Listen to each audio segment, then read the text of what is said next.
Ekeler now a Commander. Austin Ekeler, in a very brilliant move by the Commanders from a football perspective. We'll talk about the fantasy impact in a minute. In a very brilliant football move by Adam Peters, an absolute genius when it comes to constructing talent, assessing talent, collecting talent. Adam Peters is a monster, the new GM over in Washington. One reason why I think they draft JD5, because he knows talent. And I'm not saying Ekeler has a bunch left in the tank. I'm not saying this is in a committee, but from a football perspective, this was an amazing move by Adam Peters. Now, from a fantasy perspective, I don't know what's in store for Austin Ekeler. I do believe that you don't want him in a workhorse role anyway.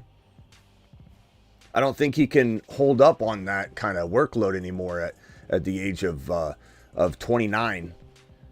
But Austin Ekeler most likely will contribute a ton in the PPR game, and maybe he has tremendous value from his current ADP. The Fantasy Football Show begins right now. Live from the FantasyFootballShow.com studios. It's the Fantasy Football Show. Live! Monday through Friday, 8 p.m. Eastern. Smitty is also live whenever news breaks. From the FantasyFootballShow.com news desk, here is your breaking news.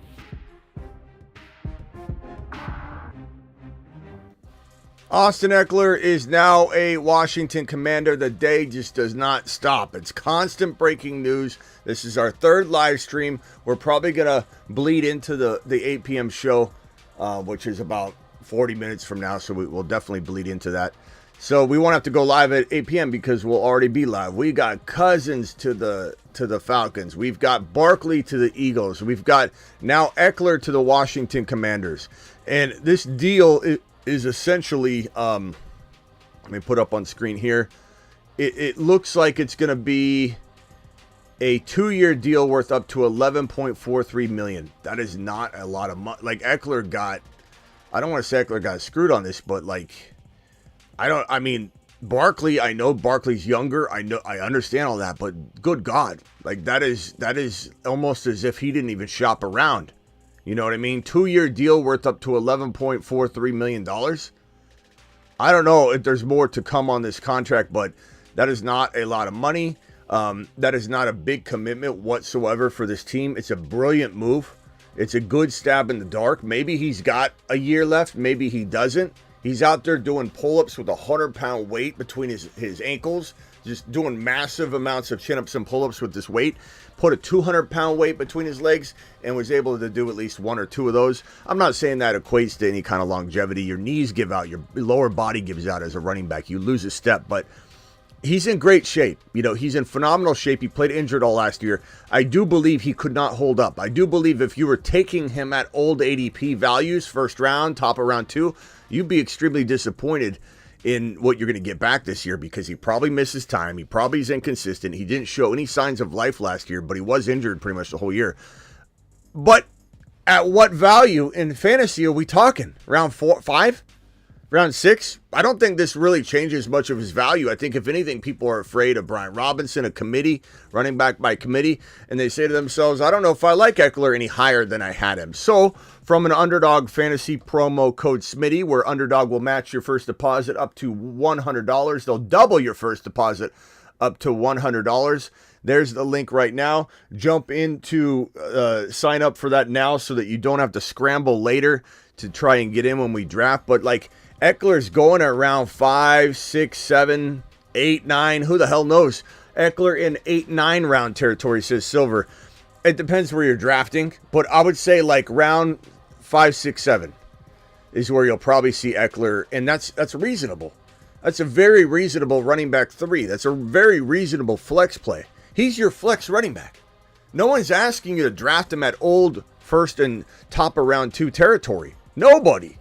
So it's about adjusting and adapting your mindset. It's about walking in and saying, look, I don't like old Austin Ekeler, but maybe new Austin Ekeler can grow on me because he's going to be a 6th round pick. It's not like he went somewhere to be a lone starter. He could be a 6-round pick, a 7-round pick. That's not bad in fantasy. Again, I don't know that he's going to be a 1,000-yard rusher ever again.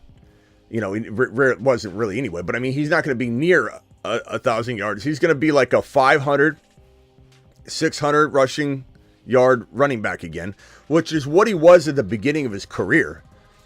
But could this man pull in 60, 70 receptions, catch a 4 or 5 touchdowns, run another 2, 3, 4, 5? Could he be like a 9 to 10 touchdown, 55, 60 reception running back with low rushing totals, but a couple big games? Yeah, I don't think he's any sort of lock whatsoever to stay healthy, but I'll take him at around 6, 7.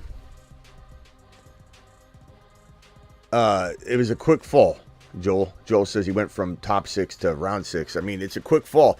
It's the nature of running backs. It's the nature of drop-off.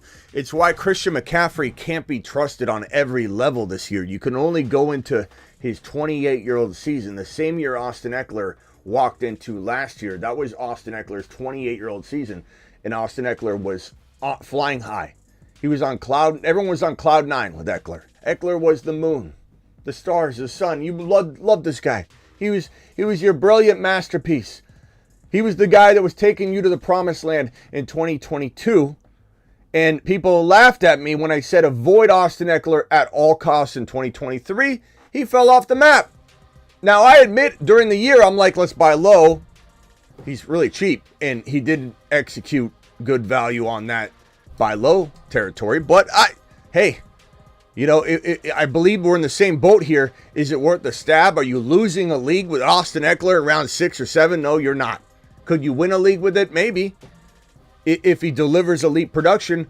I believe in Adam Peters. I believe in the Washington Commanders. I believe what Adam Peters is building. I believe in Cliff Kingsbury.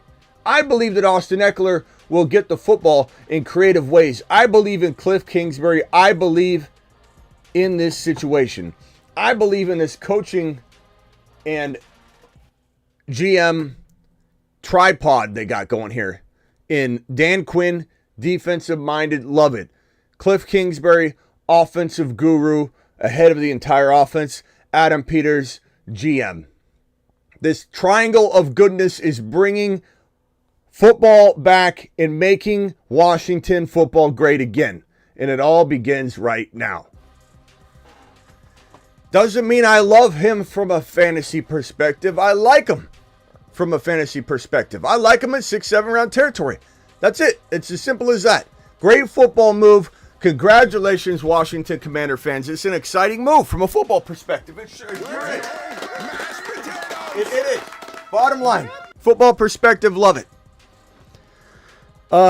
Melvin with an 18-month membership says crazy offseason. You bet your bottom dollar. It's one of the craziest off seasons I've ever seen in my entire life. And I've been doing this since Tom Brady entered the league. Tom Brady and I had a special relationship with Tom Brady he didn't know about.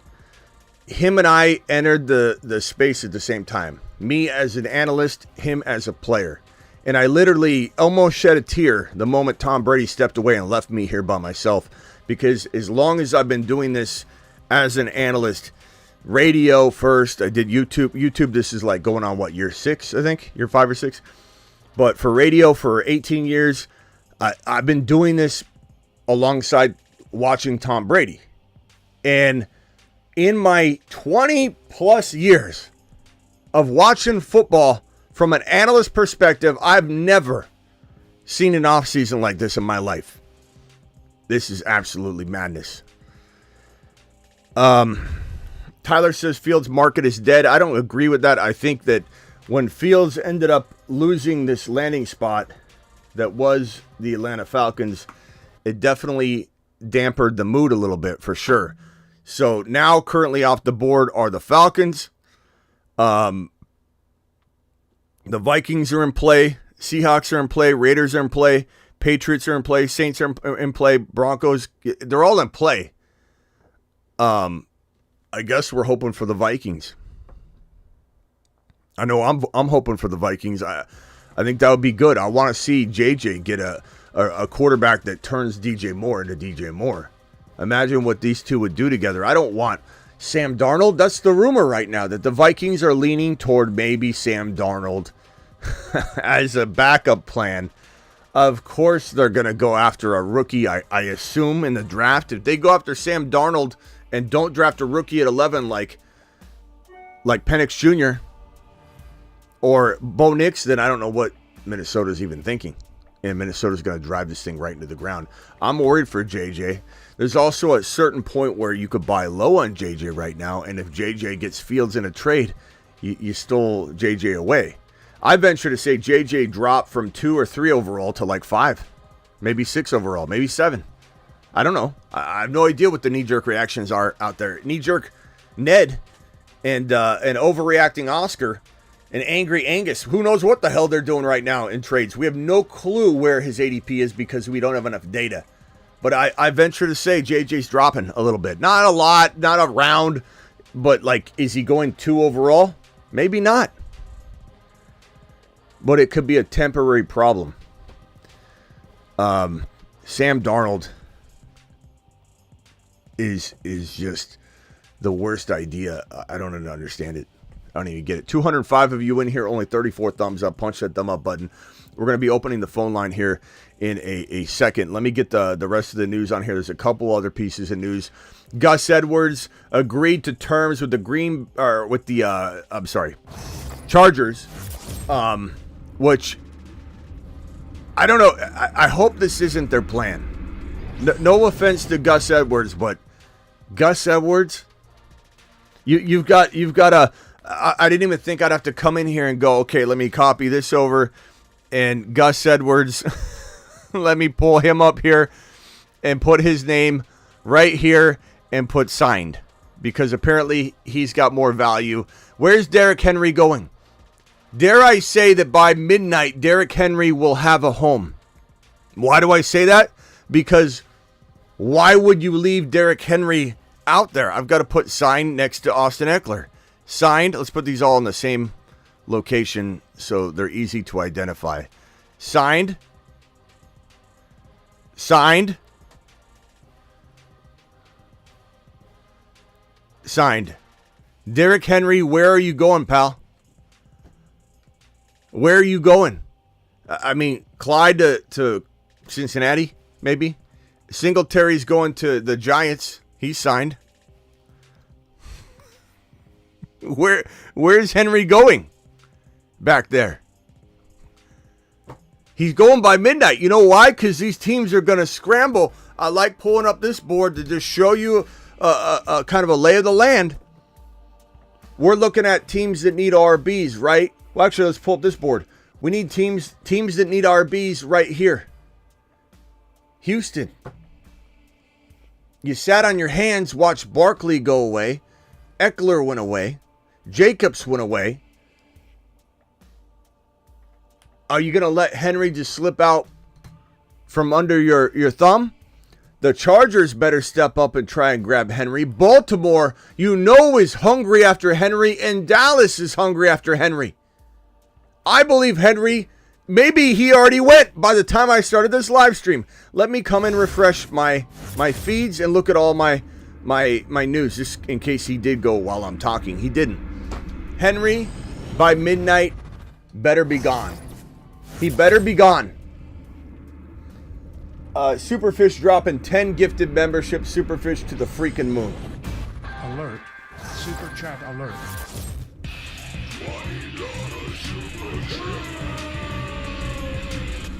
Superfish, appreciate you, Superfish, dropping the gifted memberships. I can't thank you enough. Superfish coming in with a $10 hauler as well, which gets a moonshot. To the moon. Moonshot to you. Superfish says the Dolphins were getting, let's see, early comes strong later. We restructured Ramsey and Armstead and signed Anthony Walker and Brooks. We're right at the cap number now, says Superfish. I don't know what, I'll be honest with you, Superfish. I don't know what you guys are doing trusting Tua Tagovailoa. I don't understand it at all. When you've got Fields sitting there to be had for probably pennies on the dollar. The market's so, bleak for Fields. It's not dead, but it's bleaker than it was because of the Falcons signing the most likely landing spot for Fields, signing Cousins. They'd take a third rounder at this point and move on. and you don't have the Miami Dolphins contemplating that. I don't get it. What are the Giants doing? I don't know. Being the Giants are ridiculous, a ridiculous organization. You let Saquon Barkley walk. You don't tie him up instead of Danny Dimes in 2023. And now you watch the Eagles get him, which has got to feel like a kick to the sack. I don't know what the Giants are doing. They're doing nothing is what they're doing. If they were smart, they'd draft at number, 6 overall? What's their pick, 6 overall? The Giants at 6 overall would take Neighbors or a Dunze, and then they would trade for Justin Fields. Simple as that. End of story. No negotiation. No compromise. That is what you do. But no, they won't, because the Giants don't know what they're doing. Who Dat Lolo says, hot take, Fields stays. Broncos or Washington trade up to the number 1 for Caleb. Peyton missed out on Mahomes by 1 pick. In Nola, no way he misses out on Caleb Williams. Maybe. I mean, I certainly wouldn't rule that option out, but I think that if they go back and bring Fields, if they go back on their word on we're going to do right by them, and they didn't once, polls never once publicly leaned in the direction of Fields. And I don't want to hear the stupid argument of that they're trying to get the value for the 1 pick. They're playing the game. You don't play the game with your fragile, broken quarterback that has confidence problems and pretend he's expendable just to up the value of the draft pick. It's like the example I gave. If you're with your girl at a restaurant and you can get a discount on the meal or get it free because she says she's single, are you okay with that? Because that's exactly what Poles is doing. Pretending like him and Fields aren't together so that he can get more value for the 1 pick. At what cost? At what cost is that worth it? Not to mention, how do you know you're even going to up the value at all of the pick? It makes no sense. If Poles goes back to Fields after the way he's publicly denounced him and given up on him, it will not work. Not to mention, I don't like Shane Waldron whatsoever. We got another gifted membership of 10 by Anti-Slayer. Appreciate you, Slayer, coming in strong with the gifted memberships. You are the man. Hooked on Tua, we need Draven to call in. Draven retired, Superfish. Thank you for the additional $5 holler. Superfish gets another moonshot. To the moon. Because Superfish is an animal tonight. Just dropping supers all over the place. All right, where were we? Gus Edwards. Oh, this is a horrible move, to be honest with you. This is their plan. This is the Chargers' plan. Gus Edwards, are you really not going to bring in Derrick Henry? You're going to go with this plan? This is what makes me say it's a committee. Everybody said there won't be a committee, Smitty. There won't be a committee, Smitty. I beg to differ. I think the Chargers' offense is going to look very fantasy unfriendly. Very fantasy unfriendly. Why do people think Fields is good? Because he is, bro. He's broken. And if he stays in Chicago, he will bust. If he goes somewhere like Washington or Minnesota or a landing spot where they can cultivate him, coach him up properly, he will thrive. 18-month membership from Slayer says Josh Allen restructured his contract. They're doing a lot of stuff in Buffalo that's head-scratching, but also feeling very retooling. They're retooling in a lot of ways. I think it's going to be very fun to watch. Very fun to watch. And yeah, Corum, they're definitely drafting Corum, I believe, at this, not in the second or third round. The Chargers are drafting Corum at the second round pick, or third. And it's going to be a committee. It's going to be Corum, Gus Bus, rotation. You saw it at Michigan. He did a little rotation thing going on. I don't think Chargers players are going to be all that attractive at the end of the year. I think in retrospect, people will go, this guy Harbaugh is destroying all the fantasy value because it's going to be balanced. It's going to be defense. It's going to look a lot like Michigan football. I do not like the Gus Edwards signing, and it indicates to me they're not going. I mean, who the hell knows? Maybe they go after Henry still, and we're like, okay, that's weird, but okay. Gardner Minshew, Raiders agree to terms with Gardner Minshew. Makes you wonder if they're not gonna go after Fields, right? If they have O'Connell, now they have Minshew. Are they really gonna like triple down on the position? I don't know. To me, it makes me feel like the Raiders are not leaning toward Fields at this point, but it definitely still could happen. We'll just have to play it by ear. For those that don't know, let me review a lot of what had happened and transpired today, because this is the 8 p.m. show, essentially. We're here a little early, but let me review everything with you in lightning speed. Aaron Jones has been released, but already has suitors. It could happen quickly, says Diana Rossini, which is awesome. I think something happens quick. Aaron Jones released by the Green Bay Packers because they brought in another RB. Okay, his name's Josh Jacobs. Where's Josh Jacobs? It's somewhere in here. Let's go over it. We'll get to it in a second. Here's this report. Saquon Barkley, now a member of the Eagles. The Eagles have already won the division. The Eagles have already won the division, and the Eagles, in my mind, have already won the NFC Championship. And so much so that your boy has put it up on the screen here. Let's see if I can put it. So far, your boy put it up at the top corner of the screen. That's staying there all year long. Philly NFC champions, dated today, 3/11/24. Now, here come the Niner fans. Here come the Niner fans. Cry, Philly, cry. The Eagles aren't the champions of the NFC. It's not going to happen, Smitty. We're the ones that are going to win it. And I'm not saying the Niners don't have a shot. Of course they have a shot. But this team just leveled up on everybody. Saquon Barkley, this is the move the Niners made when they got Christian McCaffrey. Leveled up on everybody while everybody standing there with their pants down. They stood there with their pants down. They didn't make a move. They didn't make a move at all. Every team watched the Niners walk in and grab McCaffrey for a second, a third, and a fourth, I believe. And the Eagles finally go get a top 5 running back in Saquon Barkley. I think people don't realize how good he can be if he's in an offense with a good offensive line. He's going to rip off 5 yards a carry. He's going to be unbelievable. And as long as he stays healthy, he'll have an unbelievable year. And I think that Kellen Moore is the answer here. For people that, as our caller said earlier, people keep talking about last year. Who cares about last year? I mean, it was a good point. It's exactly how I feel. He worded it better than I could have in that context. Who cares about last year? Kellen Moore's here to save the day and do what he did in Dallas, implement it here. Fields is going to be amazing. Hurts is going to be amazing. And for everybody that says Jalen Hurts is not a top 5 NFL quarterback, you've got goggles on this thick. We can clearly see where you're coming from. You're coming from a fan base of some kind that is hatred toward the Eagles, and you're literally blinded by your goggles. Your goggles are this thick. Because Hurts is a better quarterback than Brock Purdy.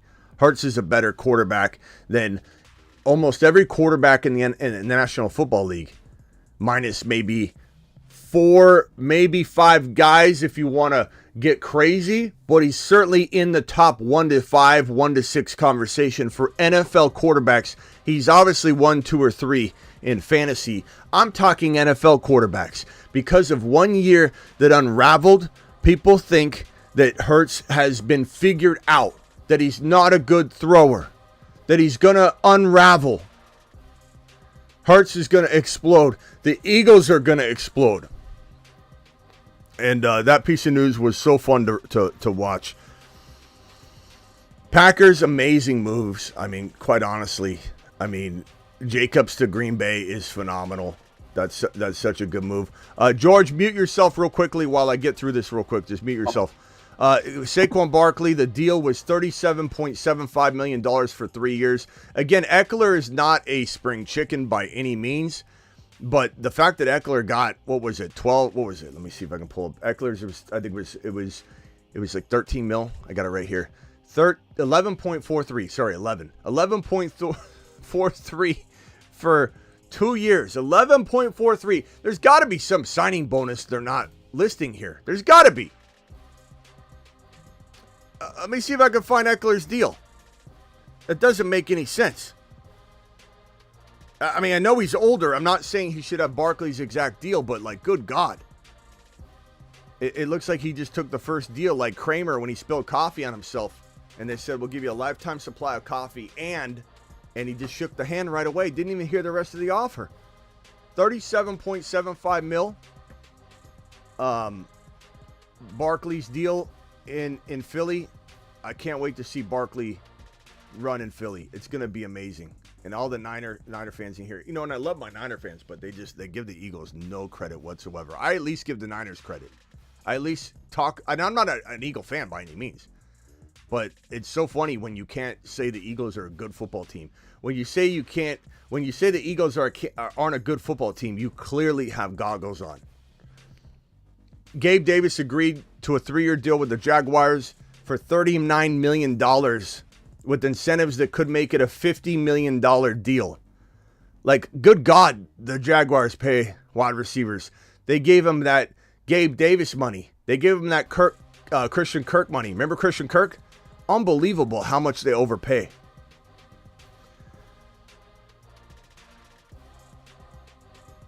Okay.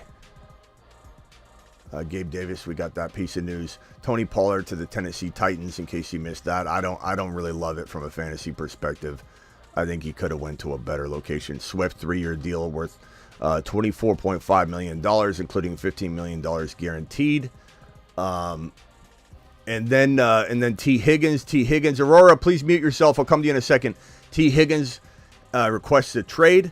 I think that's going to trigger an Ayuk trade request eventually. This one here from Diana Rossini, Kirk Cousins. This is old. We obviously know Kirk Cousins is now. Let me see if I can find the Kirk Cousins one. Here it is. For anybody that's been living under a rock for the last day, Kirk Cousins, $180 million deal with the Atlanta Falcons. Bijan to the moon. Drake London to the moon. Kyle Pitts to the moon. The entire offense to the moon. The Falcons to the moon. $90 million over the first 2 years. $50 million to sign. Kirk Cousins got paid. This guy's literally injured, and he just absolutely got one of the most amazing contracts done, given the circumstances. It's unreal. Higgins requested a trade. No deal done. This guy wants top 5 money. I think that's probably why the Bengals have not really talked to him for 1 year. He says he hasn't been negotiating a contract for 1 year. Now, whether that's true or not, I don't know. The Bengals might say that's not true. We've had conversations. Maybe that's just his interpretation, but if it is true, it's because the last time I heard him potentially wanting a deal, he wanted top 5 wide receiver money. The Bengals are not paying another wide receiver on the team not named Jamar Chase top 5 wide receiver money. And it's in the confines of the rules and contracts to go ahead and franchise tag him. So he's not going to get that. Maybe they work out a long-term deal, but he's got to come back down to earth. I don't know. Maybe the trade request helps him go to the table. That's what Ayuk's going to do. He's going to say, give me a trade. If you're not going to give me a contract, give me a trade. That'll get everybody to the table, maybe rush it along. Doesn't sound like Atlanta Falcons. That's old news, obviously.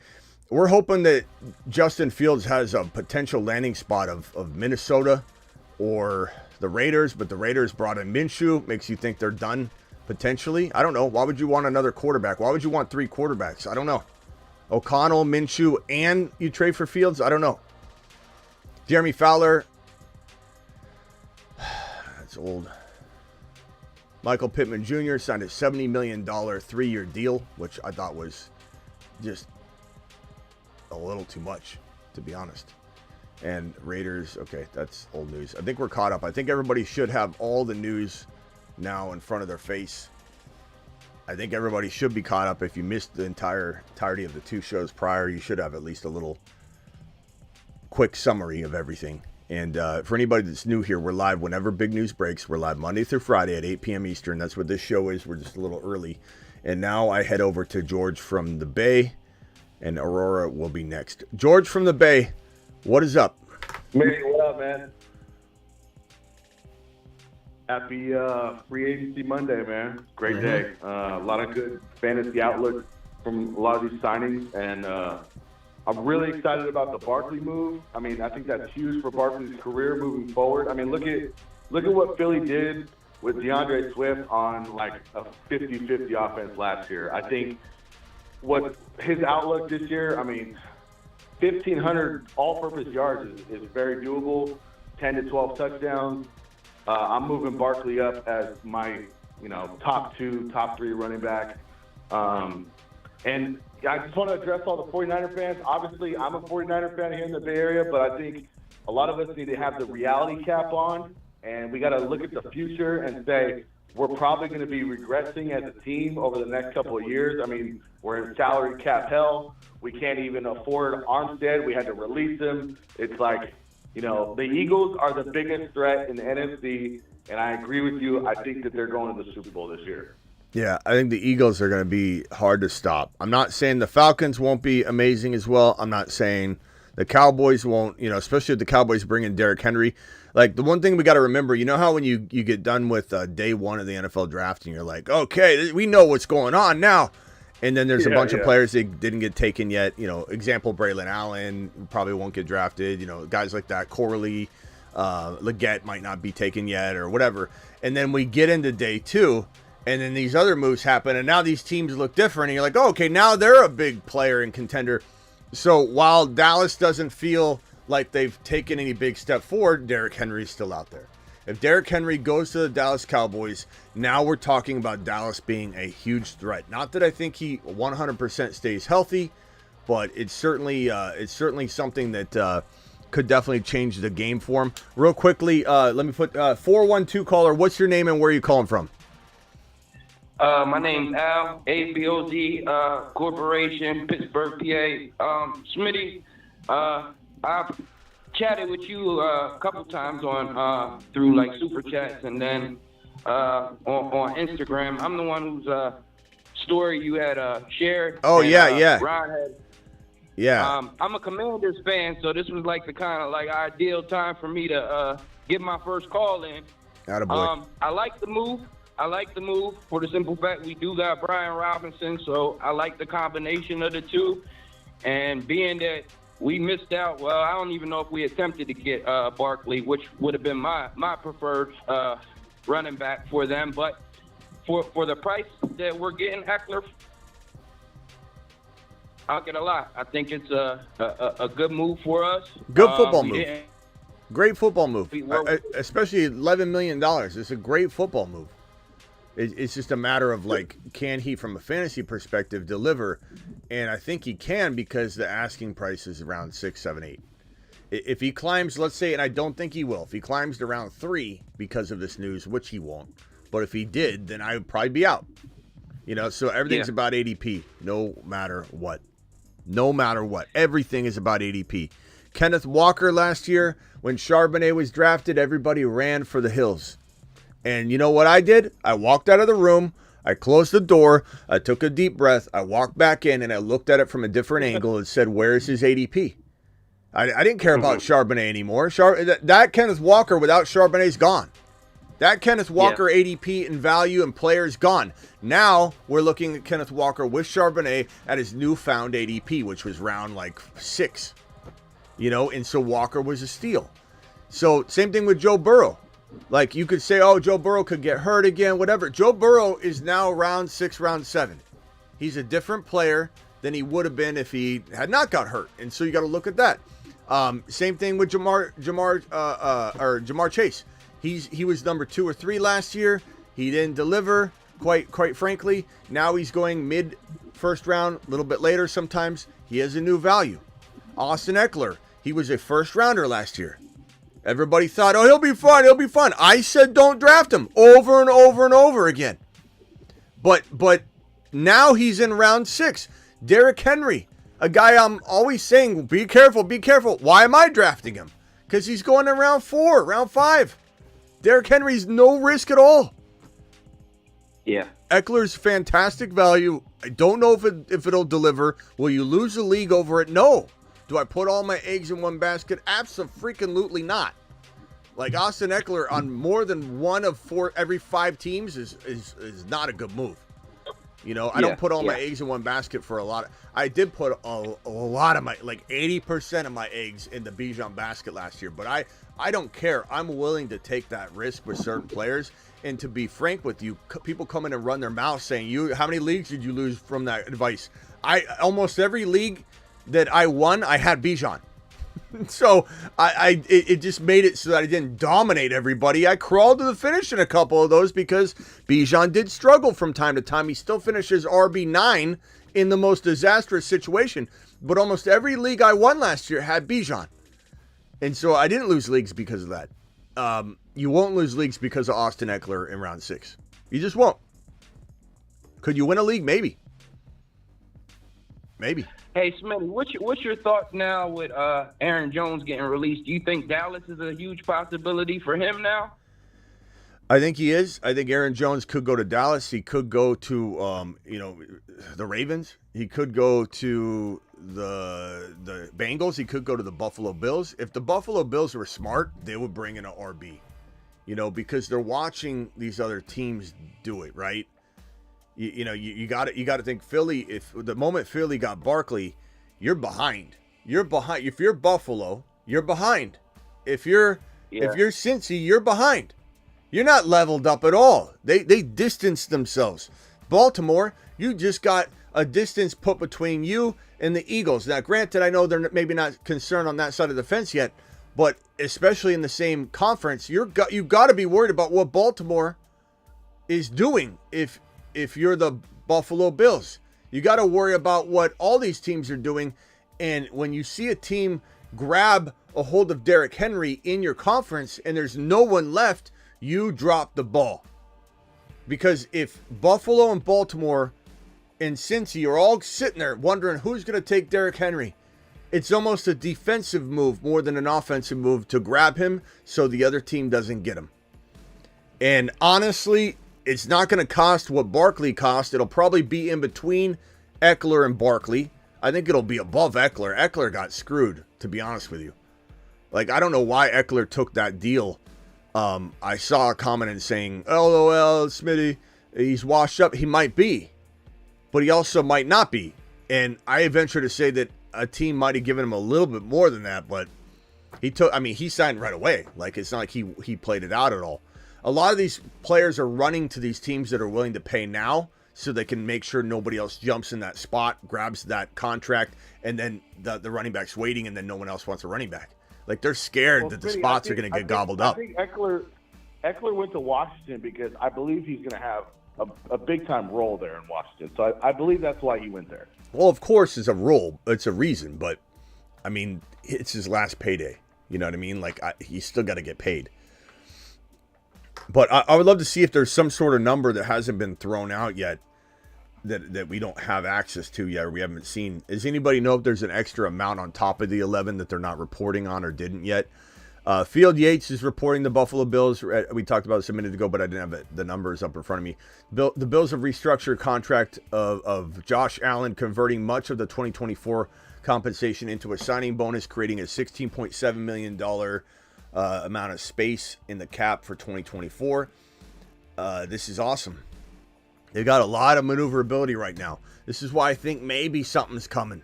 Something like Derrick Henry's coming because the Bills are making space.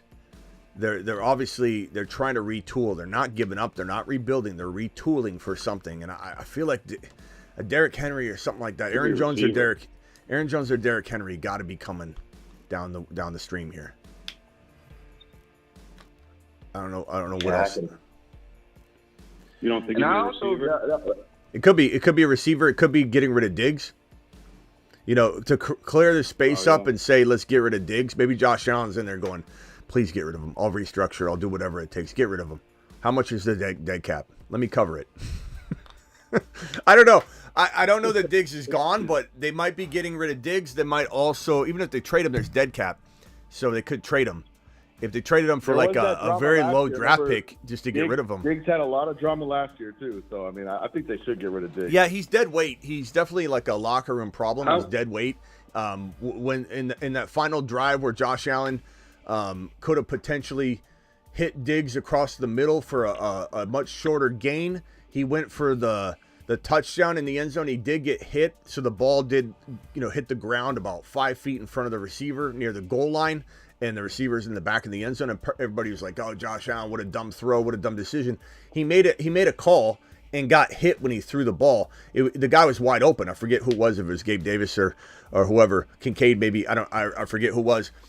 But he didn't trust Diggs because Diggs was dropping balls. Diggs was not in the game. Diggs didn't care. There was a point after the halfway point of the year when Diggs started to drop off. They win a game off of a touchdown that didn't go to him, and he looked depressed and not even happy, not celebrating with anybody. He's dead weight. He's carrying the team down. And that really holds the quarterback back when he has to worry about what Diggs is thinking. Is his mind in it? Is he going to catch the football? So they do really need to get rid of him. If they keep him, I think he could still have a good final year. But I'd much rather them go after somehow, some way, a move up in the draft. And I don't know that Diggs could have you move up, but like, what if you could trade Diggs in the 28 for a higher draft pick? I don't know if it's even possible. I don't know if you could maybe. I would love to see them get Thomas Jr. Thomas. Yeah, Thomas Jr. to Buffalo would be unbelievable. And I don't know how far he'll fall. So it's like you get this pick moved up. Maybe he'll drop to like, I don't know. It could be 13 to like 20.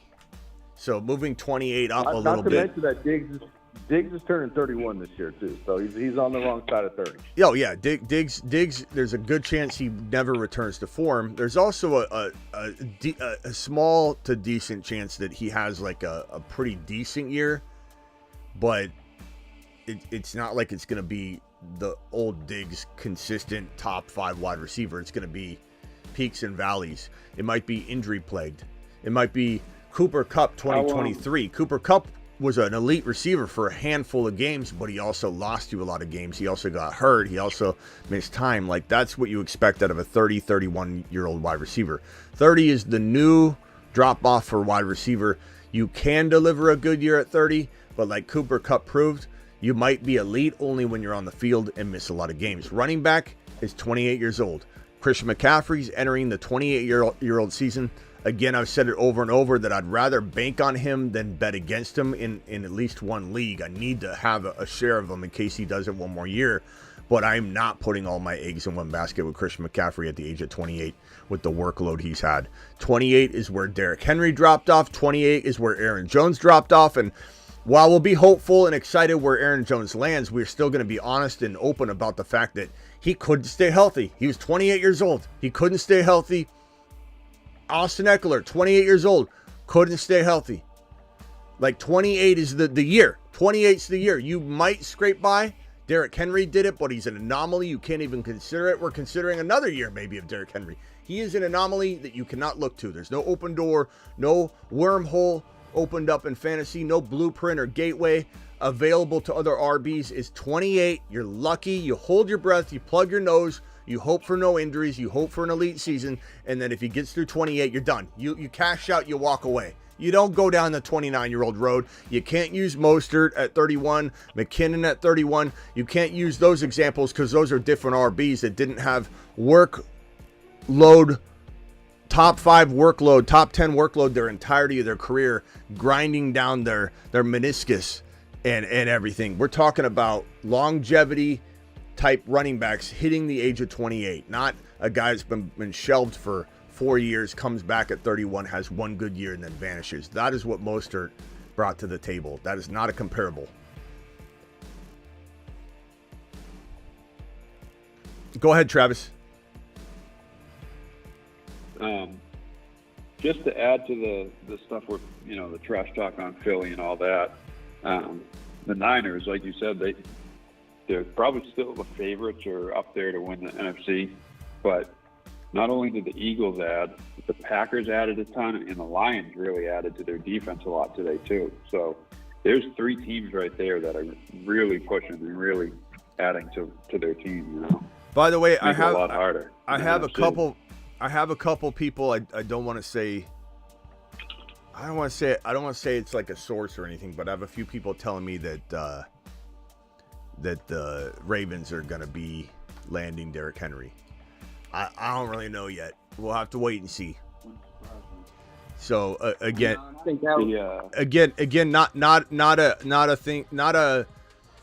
not a thing I'd like to put out there as okay, it's happening, but I have a few people telling me Derrick Henry is now they're closing in. The Ravens are closing in on Derrick Henry. Well, they let their power back go. Gus Edwards went to the Chargers, so that type of back, it's like they're making room for that ground and pound type of runner.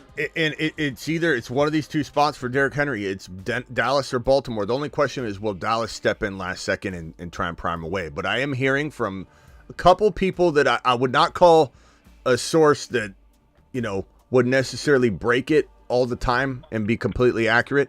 But I do have, my feelers out there with a lot of team pages, a lot of people that then hear something and it's a bunch of degrees of separation. So I'm not claiming. I rarely ever claim that I'm going to break the actual piece of news because very rarely people ever do it. People throw their stupid guess out there, put their reputation on the line, and they make these stupid claims of I'm hearing, and they're just guessing and they're hoping to God they're right. And if they're right, then they gain notoriety, whatever. No one's that connected where they're breaking a bunch of stuff all the time. Look, you're either Schefter, you're Rappaport, or you're some other connected news person. But all I can tell you is what I hear, and I'm like, I kind of feel like there's some truth to what I'm hearing here in the circles that I'm in. I have group chat messages for every team, and some have more connected people than others. Some of them are just big, elaborate fan pages that are dialed into the local level, and some of them actually have some connections within the team. Like some of my DM groups that I have that are closed to the public, they have way more connected people than other DM groups. This one's mediocre. This one I feel like they probably do have a good lead on it, that there's something coming down to the wire. But I can tell you this just from experience. I can tell you this for a fact. The fact that Derrick Henry, if we look at the running back board, is the only guy left. Jacobs is gone. Swift is gone. Pollard's gone. Ekeler's gone. Barkley's gone. Gus is gone, and Gus isn't even a big name. Henry's the only one left. I can tell you right now, Henry is going to get gobbled up before midnight tonight because the remaining teams are going, holy shit, we got to get on this. And Dallas is probably closing in. Baltimore's closing in. It's between the two. Do I think Dallas needs him more? Yes. Do I think Henry wants Baltimore more than Dallas? I think yes. I think Dallas looks like a broken team that has a lot of question marks, and I think Baltimore is gritty, more Derrick Henry style. So I think Henry probably has a natural. It makes a lot of sense when you look at it from a Derrick Henry perspective. He's going to go to his last team. He wants to win a championship. His best to win a championship. They both have Baltimore. They both have the capability of winning a championship. That's why I'm saying that I think Dallas needs him more, and Dallas could probably use him better, to be honest with you. But I think Baltimore is near as good. Henry's going to do really well there, and I think it's more his style. I think playing with Lamar, a doubted player, gets a lot of shade. Super Bowl MVP, notoriety. Baltimore Ravens went really far. Dallas crapped the bed. I think Henry's thinking to himself, I want to be in Baltimore more than I want to be in Dallas. I don't know. Maybe not. Dallas maybe not city Aaron wise. Jones too. Not city wise. He likes training in different areas. I'm not saying that the Dallas is like some place he hates or despises. I'm just saying in terms of a football team, I feel like Baltimore is just more fitting. But I think Dallas could use him more. I think Dallas could use him more, use him better. They want to ground and pound the football. I think Baltimore is very, very solid. They both get over the top a little. They almost get nudged over the top by getting this man, and they're both in different conferences. So it's really interesting to be like, okay, can Dallas go from here to winning maybe even breach the Super Bowl and show, at least, with Derrick Henry being added, I say yeah. And can Baltimore, who almost got to the Super Bowl, take that next step with Derrick Henry? Absolutely, because Lamar is great, but when Lamar can't do it all himself through a series of games consecutively, which is the problem. What's Dak's problem? He can't carry the team in this many consecutive games. He'll have a misstep at some point. That's why they get knocked off. The Kansas City Chiefs, they literally have so many weapons that Pacheco can carry the team. Kelsey and Mahomes together could carry the team. There's a lot of weapons here. San Francisco, the reason they made it so far, if Shanahan botches things, McCaffrey carries the team. Purdy stepped up and carried the team. Ayuk carried the team. They've got so many weapons. Lamar needs somebody. He needs somebody to help carry the load. If it's Derrick Henry and him, I think they can get pushed past this point, which I think they can't if they don't. Dallas, the same thing. So they're both amazing landing spots. Either one's going to be great. And I think he does go to one of them by midnight. And I'm hearing, like I said, that it's going to be the Ravens. Hey, Smitty, I got 2 more questions before I get out of here. First one, do you think Chicago's overplaying their hand, thinking that Washington's going to attempt to trade up? Because right now I'm starting to believe that they're going to stand pat and take Daniels at 2 rather than move up. I mean, I think that, yeah, where the organization is at and where Kingsbury's at could be 2 different places, you know what I mean? Like, Kingsbury is he's the offensive coordinator, so he'll get what he wants for the most part, but I don't know that, I don't know how they're going to come to the decision of, like, Kingsbury's like, I want to move up, let's do it at all costs. I don't think he's got that much pull to just go sack. Like, it's going to be Adam Peters making a lot of moves. Adam Peters is a talent mastermind. He teaches a master class every single time he's manipulating talent, drafting players. This guy's an absolute monster. And I believe ultimately you got to ask yourself, who does Adam Peters like, not who does Kingsbury like. Kingsbury wants Caleb. That's like his son, essentially. They're like this. Their families are like this. Kingsbury was his QB coach at USC last year, so they just worked together. Kingsbury knows Caleb better than anybody in this entirety of collection of coaches and OCs. But JD5 to me feels like an Adam Peters guy. I think Adam Peters knows talent. He knows quarterbacks. I think he probably likes Drake May too. I think Chicago takes Caleb. If they don't, could I see them swapping? Maybe, but if Chicago's going to swap, the only reason Washington would want to do that, because clearly they're not taking Caleb anymore, right, is that they're worried about whoever drafts up is going to take Caleb. So they might want to be the one to step in and say, okay, we'll take it so no one else does, and then give them something. But, like, what do you give up? A second rounder? I mean, you can't give up a first rounder to make that 1-pick swap, I don't think. No, and I don't think it was. I think when we did the RG3 trade to move up there, I think we were a few picks back. I want to say like 6 or 7. It wasn't that close as far as the 2 picks. But last thing I'm going to say, Smitty, I want to thank y'all.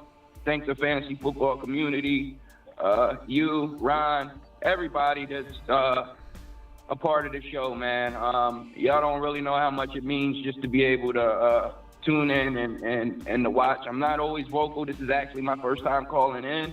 I do pay attention, but I just want to say thank you, man. I appreciate you, bro. I've been dealing with a lot, but right now, as I said, I just wanted to talk sports, and like I said, I just wanted to say my thank yous to you bet, you bro. guys for your support, man. You bet, bro. Appreciate you. I'll send out a tweet of your GoFundMe too, because he's battling some cancer, and we'll at me on Twitter, World of Smitty on Twitter, and I'll retweet it. All right, bro. Appreciate you. And if anybody wants to donate to it, they can go find it. All right, later, bro. That was Al. Let me go over to George from the Bay. You got anything else? Yeah, just to piggyback on that, Washington Commanders and Chicago, man, I can honestly see, because the way this thing playing out is, it looks like nobody wants to take Fields, and they're going to have to give away Fields if they don't want him. And I'm thinking they might stay pat in the 1, and they might as well just take Harrison, number 1 overall, and ride with Fields. I mean, the whole Chicago scene is just, it's a debacle. The whole organization just seems like it's just going downhill. And, I mean, honestly, I think Caleb Williams falling into the Commanders' lap at 2 is the best-case scenario, and I really hope that happens, because if he goes to the Commanders, man, that offense is just going to be legit. And then now you got Ekeler, speed back. You know, there's just so many possibilities that could happen with that. I like him in Washington more than anywhere else because that's where Kingsbury is, and I think Kingsbury could get the most out of Caleb. I think Caleb is a kind of a delicate flower, and I feel like if he goes anywhere else, it's going to be a disaster. And it doesn't mean I don't like him. It just means he's fragile. He's a fragile Freddy. The same thing with Fields, though. Like, I don't want anybody to misunderstand what I'm saying. Fields, if he goes to if Fields goes to stays in Chicago or goes to Denver, I think he's a bust. I think he doesn't get supported right. I think Chicago's the worst place for him. I think they don't understand him. I really don't think anybody wants him. Well, I don't know that that's true. I think what it is you've got a couple of the main landing spots going in other directions, and it's putting a lot of pressure on a few teams now to make a decision now, or they're just going to try and wait it out and say, let's see who we get. Come draft day, somebody will. Yeah, because what teams are going to say is we want to see if we're going to get Penix Jr. or Bo Nix, you know, or we. So now you've got teams that might hold. Get rid of Fields for a third round or a fourth round pick. I mean, come on, you're going to lose value on Hold on, bro. So once you get on the clock and you say, okay, damn, we don't have the quarterback we want, then Fields might be a draft day trade. Fields might get traded a lot later than we anticipate. Now, I do think the Raiders will get involved at some degree. I know signing Minshew's weird. They got O'Connell and Minshew now. I mean, maybe even, maybe they still don't necessarily let that affect anything. Denver, I would hate for him to go to Denver. It would be better maybe long-term than Chicago potentially, but I don't know. I think if Chicago takes a Dunze here, then I love that Fields has a Dunze. Minnesota makes the most sense because they just lost Cousins, and Fields is a good enough quarterback to bring in and say, let's go ahead and do it, especially when you talk about trading, a second rounder? And if nobody wants him, you'll get him for a third rounder because the Bears will be like, we got to move on. We got to move on. We can't draft Caleb and have Fields on the roster. You can't do that. You can't do that to Caleb. It'll be horrible for him. There's no way they do that. So now that you've also got Washington, you've also got New England. Those are potential Fields landing spots. I kind of feel like New England's a wild card for Fields. I really do. I haven't heard anything. I think they're laying in the weeds. Yeah, I don't know if they get Fields using a second or a third rounder, conditional pick, whatever it is, and they draft Marvin Harrison Jr., New England just turn the page, and they've got a bright future ahead of them. But if they crap the bed on this, don't forget Ridley. I mean, they're probably gonna crap the bed on this though. I think Travis is probably fearing the same thing. Like the fact that Fields is right in your fingertips. Look, you could do right now. You could give Fields and draft Marvin Harrison Jr. It's right in front of you. Sign Ridley if you want. You can do all three. It's right in front of you. And your whole offense is back. Yeah. I think there's a chance they go after him. I really do. And unless they're just dead set on one of these young quarterbacks. Which, if that's the case and you think that's your guy, go and get him. But Kyle, thank you for the $5 hauler. Smitty, you're a legend. Thanks for keeping the offseason alive. Thank you. Appreciate you. Kyle, you still here? Sorry about the delay. Thoughts on Zamir White as a starter? Love him. If they don't go after an RB, I love it.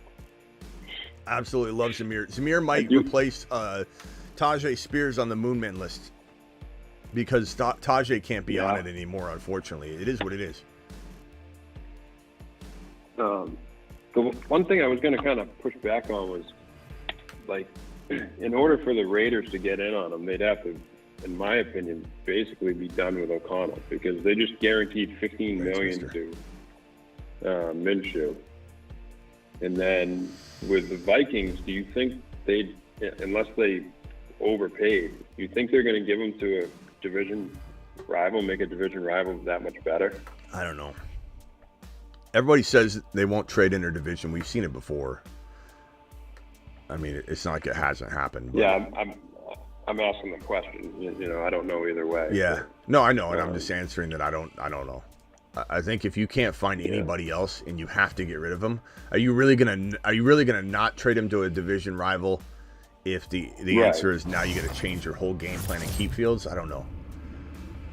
Yeah, and the thing is, if you're trading him, you don't believe him and believe in him anyway. So it's like you might as well, trade him if he's the best package for the Vikings.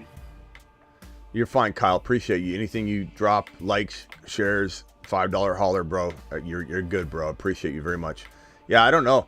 WCOE33 says Dynasty 12-team PPR 1 QB trade Mayer and Hollywood for Kincaid and Cowboys defense. I'd be sending the trade. I'd rather have Kincaid. I like Mayer a lot. I really do. I like Mayer a lot, but I do want Kincaid more. I like Hollywood a little bit. We don't know what his value is going to be. Cowboys D is still going to be great. I'd take Kincaid, but you could argue it. But you're arguing Mayer what he could become. Kincaid, we know he's already there. He's arguably like tight end 5, or potentially higher, but we'll see. Appreciate the super chat.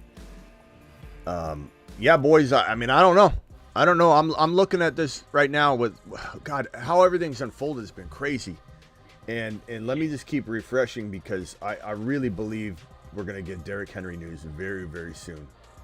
Like, I would not be shocked if this gets announced while we're live right now. Noah Fant. Let's talk about that, because if he does go to Baltimore, let's talk about his fantasy outlook in Baltimore. I think that's his best spot for fantasy. I think Dallas is maybe. I think you could argue they're the same. I think they're both. I kind of see him as the same. I think Houston would have been better than all of them.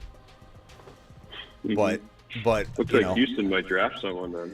Yeah, they're gonna probably take Corum and pair him with Gus and run a committee. That's what I was saying earlier. I've been saying it for weeks now. I don't know that everybody's gonna be as excited about Charger players as they think. Harbaugh's coming in with balance and a Michigan mindset, man. It's gonna be balanced football. Yeah, drain the clock. I'm hearing a ton about them taking Joe Alt at 5 or 6, whatever they have. Yeah, if they don't take Neighbors or Odunze, then that they're thinking about just draining that clock, running 2-3 running backs, and Gus is going to be one of them. Wouldn't be shocked if they also went after Henry though last second, and then you're like, okay, Gus and Henry together. That seems very Harbaugh-like, but I don't know. I think if you're banking on Herbert to be a top 6 quarterback, you're going to be extremely disappointed. He's going to be a good, efficient quarterback. Might get the most out of him. Patriots made a move. What was it, though? A little bit of a risk if we wait on something or whatever. That makes me feel... Yeah, that move right there definitely lets them know that they're going to go for a rookie, and that was that 3rd pick for sure. Yeah, unless they go, unless they're just still going to try for Fields and, take the risk that... We didn't want Jacoby to slip... I wouldn't write off Fields. Yeah, I'm not. I think they've been leaning towards taking a rookie the whole time, but I don't think it closes the door on Fields. Smitty, can I chime in here with the topic? Yeah, who's this? Aurora, what's up? So, the Saquon, did you see this Saquon Tiki Barber thing? Yeah, Tiki's just talking from a rivalry perspective. I don't know why people are even giving that the time of day. I get that. I really don't care about the Tiki part, but for some people, actual credible people that I thought, I know this isn't the entire fan base, not even near, but I mean, some people I respect are like, oh, Saquon, I hate him now and whatever, just fandom coming out, and I don't, shut the hell up. I mean, honestly, if you're a Giants fan, what are you complaining about? I know you don't control the money, but you didn't pay this guy. You could have paid him. You chose Daniel Jones over him. And year in, year out, he's been dealing with your team, and he's still been trying and committed to saying he wants to stay. And it's like, the hell do you have to be and they mad won't at pay him. Saquon about? Because I don't know. in the division? Like I said, I don't even pay it any mind, bro. Because if my team wouldn't pay somebody, I'm like, pay him. They won't, and then they pay Danny Dimes. I'd be like, oh, good for Barkley. Get out of here. Like, let him free. And then he gets a deal he wants on the marketplace that's fair to him. And you're like, you're bashing the guy for it. Come on. Yeah, but I think it's more dramatic. Like, Tiki Barber is trying to prove how big of a fan he is. He's such a big Giants fan. He can make these crazy statements. Did you see Saquon's response? I don't even care. What? No, I didn't. I don't care. He tweeted, "You've been a hater since I got to New York, and all the dead to me talk. Don't smile at my face when you see me." Yeah, I just really don't. It's not even an interesting topic to me, to be honest with you, bro. Sorry, I just don't. Yeah, I hear that. I just don't care. But back to Barkley and what he does. Like, crazy thing is like Aaron Jones and Henry, are they going to be the better thought of player at the end of all this? Like, I'm not saying I believe Henry is worth a second rounder at all. If he goes into round 2, I'm out. Right now, I've been drafting Henry like crazy in best ball. I even did a video on it.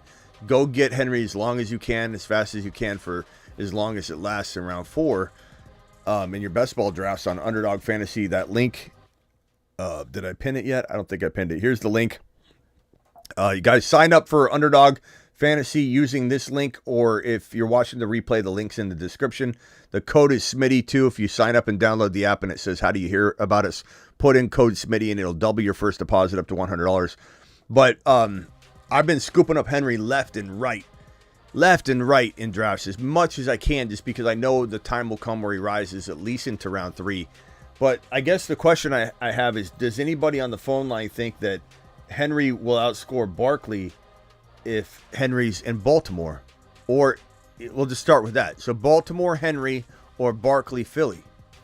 I think they'd be very close. They could be very close. I'd rather have Barkley because he's younger, and I feel like Henry could get injured. But I still think that. But look at what Edwards did. Yeah, you could have 900. Yeah, you could have 900 yards and 15 touchdowns in 13 Baltimore. 13 touchdowns. Yeah. Yeah. I think it's close. Baltimore loves running the ball. That's their identity. So, I would not be surprised if they make a big impact. How many multiple touchdown rushing games does Henry have in Baltimore? I say at least 3. Oh, yeah. Yeah, Gus Edwards had 810 yards and 13 touchdowns last year. So I say Henry in Baltimore has at least 3, maybe 4 multiple touchdown rushing games. And if they throw to him, that will be better. You need him in open space. He doesn't have the step anymore to the degree he had it. He has enough of it, maybe. I think Baltimore will do very well. I think Todd Monken's fantastic, and he'll figure out a way to get him the ball in creative ways. I don't know. I like when I'm going with Barkley and Philly. Barkley and Philly. He's gonna have at least 1,200 rushing yards, 10 touchdowns. I mean, look at what DeAndre Swift did in that offense that was mediocre last year. 1,000 yards, 200 yards. Yeah, he was fifth championship, which was stopped running the ball for no reason. I mean, he's going to be a beast there. It's time of possession, Baltimore. That's how they like it. Yeah. Let me go over to. I hope they throw to the running backs. All right, everybody mute real quick if you're not talking. Let me go to D Money real quick, and then I'll go back to Travis. D Money, you're live, pal. Yeah. I was gonna also say it also going to depend on if Philly still does the push for Jalen Hurts, or they're going to give it to Saquon and run it in as well. Oh yeah, they're still doing the tush push, bro. that ain't going anywhere. The brotherly shove. They've already said that the NFL there's not enough support around the league to get rid of it, and that thing is just easy. It's an easy amount, and I love that people think that if you took that away from Hurts, that he becomes garbage. Like, oh, that's the only reason he's good. You don't think he'd still sneak it? They're not saying you can't QB sneak it anymore. Is somebody eating like ice in a cup or something? What does that sound? What is that? Who's doing that? It's okay if it's you. I just want to know what it is. It's driving me nuts. Hello? Yeah, I'm still here. Nobody wants to admit it. Nobody ever wants to admit it's them. Who's making that sound? It sounds like ice in a cup. Sliding around. I was on mute. Yeah, we're all on mute. I'm on mute. That no one ever admits it. All right, hey, I would say. I think they still going to do the tush push, but I was just talking about as far as Saquon, as fantasy point wise, we was talking about him and Derrick Henry. Well, I think they still would be about even, but yeah. The brotherly shove's a guarantee, though, almost. So, like, they're going to do it. If they're maybe 3 yards out, they'll probably hand it to Barkley. Yeah, but Barkley's a beast, man. I kind of feel like we forget how good he is because he's been trapped in a horrible situation. It's the same thing with Fields. That's why I like Fields. People are like, they don't give Fields any benefit of the doubt at all. They're just like, oh, he's garbage. Well, he's in a garbage situation. He's in a garbage situation. And also, like you were saying, Philly don't normally throw to their running backs, too. So we got to see if, Kellen Moore going Kellen Moore might. He might. Kellen Moore definitely, should. I mean, he's definitely capable, I think, of using the RB, like similar to the way Pollard was used, in Dallas. Yeah, he's going to get it together. Brian Johnson was just a high school coach. It was terrible the way he coached up that offense. They have too much talent. Yeah, it's going to be different. Kellen Moore is going to be a problem solver, man. It's not going to be the same thing. Everybody thinks that Philly fell apart because of Hurts, and part of it was Sirianni's decisions to put who he put in charge. But I think Sirianni's going to go back to doing what he does good, and he can make some good decisions from a coaching perspective when his focus is elsewhere. It's not on these things that he can't control very well.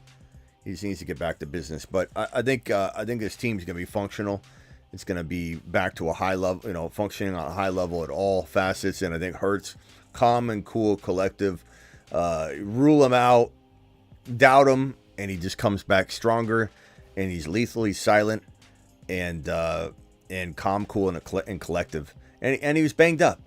You get A.J. Brown, Devontae Smith, Saquon Barkley, Dallas Goedert, Jalen Hurts, Eagles, I think going to be still a very good defense. I just think people are off their rocker that think that this team, if you're going to say something negative about them, hey, my Niners are still going to beat them, but they are good, I'll let that go. But you sit here and go, Eagles are crap, Eagles are still going to be bad. You have the biggest goggles on I've ever seen in my life. At least admit both teams, Eagles and Niners, are going to go head-to-head and have a total duel, like a fair fought down to the wire duel.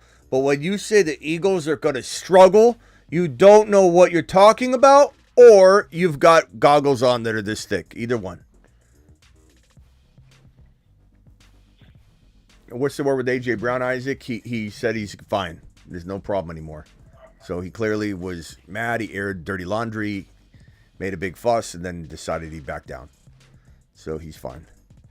Let me go back. Anything else from Travis? No, I'll just hang on and listen. Okay. George, what do you got, George? Yeah, back on that the Diggs talk, with Diggs being a problem, I think we really got to elevate Shakir. His value in fantasy is going to be through the roof this season. I'm high on him. So, I mean, I really hope the Bills do something with Diggs, either move him, reduce his role or something, because I feel like he's a problem in Buffalo. Yeah. Yeah, Diggs is definitely like a dead weight, just a dead weight. Drags everybody down. Definitely need to figure out how to get rid of him in a way that helps, make the team better, though. I think Diggs still has the ability to be good for a year. I don't know about multiple years, but for a year, he could still be pretty good. He could kind of do what Cooper Kupp did. Shine bright for a little bit, then he won't. Shine bright for a little bit, then he won't. I don't think he'll be amazing the entirety of, the remainder of his career. But so you got to get something for him. And I think maybe Buffalo's clearing a lot of cap space to maybe make a move. because trading him is going to cost a lot of dead cap. So it could be what they're doing. Ridley could go to Buffalo. Hollywood Brown could go to Buffalo. As I said, the most ideal spot would be to think more long-term and say, how do we get Brian Thomas Jr. into a Buffalo Bill uniform? Travis was saying that as well. I think that, you're not going to get him at 28, but if you can move up to get him somehow, maybe on the clock trade, I would literally sacrifice a future first rounder to get myself into it, a Dunze or a Brian Thomas Jr. Well, remember last year's draft, we were so high on all the receivers, and we thought they were going to go here, here, here, and then they just fell, and then they went on that run back to back to back, and I could see something like that happening in this year's draft. Maybe. The problem is Brian Thomas Jr. ran the second fastest time at the combine, looked amazing, upped his value. I just don't think he could slip. I think those top 4 guys are gone in the top 15 picks. Yeah, I think Thomas Jr. is like mid-teens if you're lucky. So you just trade into that spot somehow. You're still giving up a first rounder, so you just have to give up something else. 28 overall for, a 15 spot move up. What's it cost? Maybe a future first. I don't know. It depends. He'd be worth it, though. He'd definitely be worth it. Kincaid may get more red zone looks without Gabe Davis, absolutely. And if Diggs is gone, then it could even be a bigger uptick. Sick Nasty with a 199 super chat. Appreciate you, my guy. Lions defense stepped up today. Definitely feel like a lot of teams made some good moves, Sick Nasty. There was a lot of good movement, except for the Giants. The Giants just watching their star running back go to the Eagles, and you're left holding Danny Dimes. Brian Burns. Yeah, that's true. Yeah, holding Danny Dimes' contract. Mitchell, yeah, 80 Mitchell's good. That's good, Vamp. There's going to be a couple wide receivers like rounds 3, 4, 5 who are really good that fall down to that range. Yeah, 80 Mitchell could fall to 28. That would be a good one, Vamp. Deontay Johnson to the Chiefs. Oh God, if he does, he's guard. I mean, I don't care about Deontay Johnson. That's just MVS. Deontay to the Giants is MVS to the Giants. I'm sorry, to the Chiefs. Gabe Davis to Jacksonville just makes me like Kirk better, says John. I don't know. I mean, Gabe's pretty good. I think they're both going to be okay, but like I don't know that this is the move I would want to make if I was a Jacksonville Jaguar decision maker. I'm wanting somebody bigger.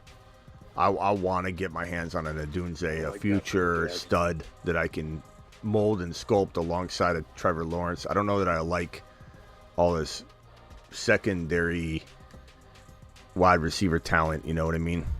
I don't think. I mean, even Ridley, as much as I loved Ridley last year and got excited about him, like looking back, there were a lot of red flags. Being out of football as long as he has been out of football. When has that ever worked out? Like, part of me is like mad at myself for buying into it. I think a lot of us did, but we knew better. We knew better than to think Ridley would just have no ill effects from being out of football. We knew better than to think that it was I don't know.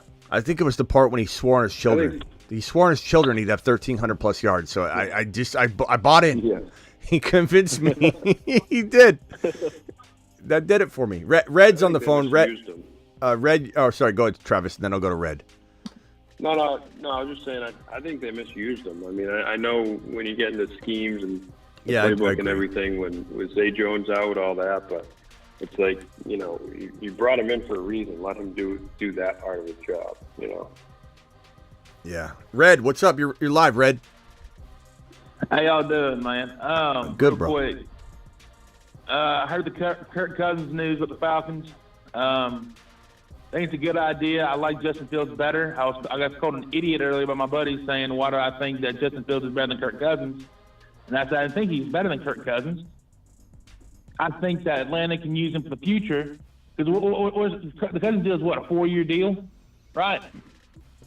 He's come back from injury this year, right? Yep, torn Achilles. Moving well, but still a big risk to a significant degree. There's still a lot of risk to a very young team. There's a lot of risk for a re-tear, or more so a tear to the other Achilles. This is what I said that would happen with Cam Akers. But yeah, no, Cousins' deal is right here. It's a 4-year deal worth $180 million, a $45 million average per year. That's big money. He gets $90 million over the first 2 years, $50 million guaranteed. I just think that money would be better. We could get Fields for less than that. Yeah, definitely. And I think that they could have ran it better, like more of an option plays with Bijan, with London, hell, with Kyle Pitts. I think they could have been a very, very high-powered running offense with Fields in the backfield. No, Fields has not been proven yet. But also Fields didn't have any protection with the Bears, the offensive line is for the Atlanta Falcons. I'm just trying to get an opinion. Do you think I'm wrong in my assumption here? Because I was told that I was an idiot because I'd rather have Justin Fields over Kirk Cousins. No, I don't think that's dumb at all. I think I think that there's two arguments there. I don't think anybody that says that Cousins is better than Fields is an idiot either, though. I think they're both arguable things. I think anybody that says that Cousins is not better than Kirk, or Fields is not better than Kirk Cousins just doesn't like Fields. I mean, that's okay. Yeah. But most people that don't like Fields, they don't consider anything that he's going through or has gone through, and they literally just pick apart the negative things like his accuracy. When a big portion of that, he had like janitors he was throwing the football to.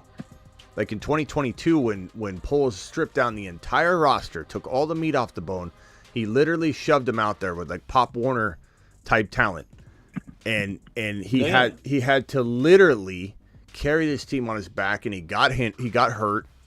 Thank God he didn't get a season-ending injury, but he got banged up, and it was all Poles' fault for literally taking someone's armor away, taking their sword away, taking their shield away, and sending them out there with a wood stick and say, go fight this war. If you make it out, we're going to build a nice little army around you next time.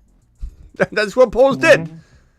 And everybody just pats him on the back. Such a good GM. Such a great move. Passed on Stroud. He's going to be great. He got a first-round pick out of that. He got out of Stroud and got a first-round pick. Congratulations. You got out of C.J. Stroud and got an extra first-round pick.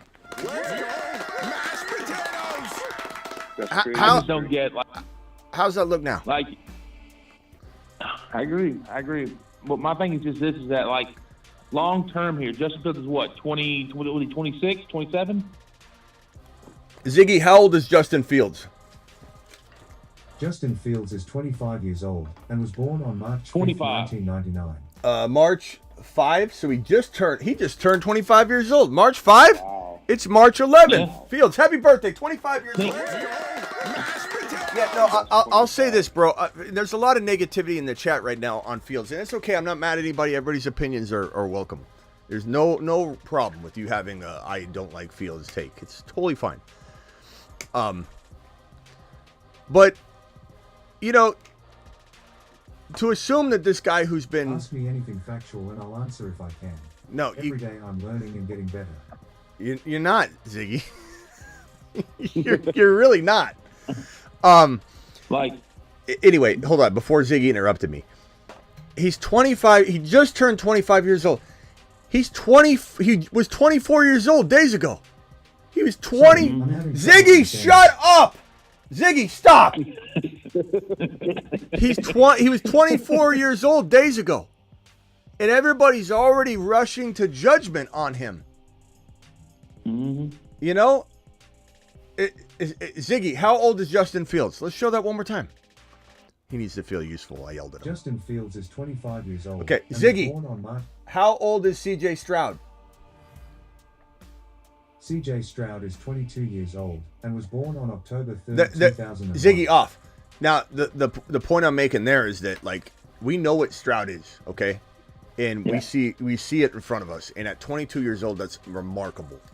But the difference between Stroud in Chicago and Stroud in Houston would have been the same thing you're looking at right now with Justin Fields.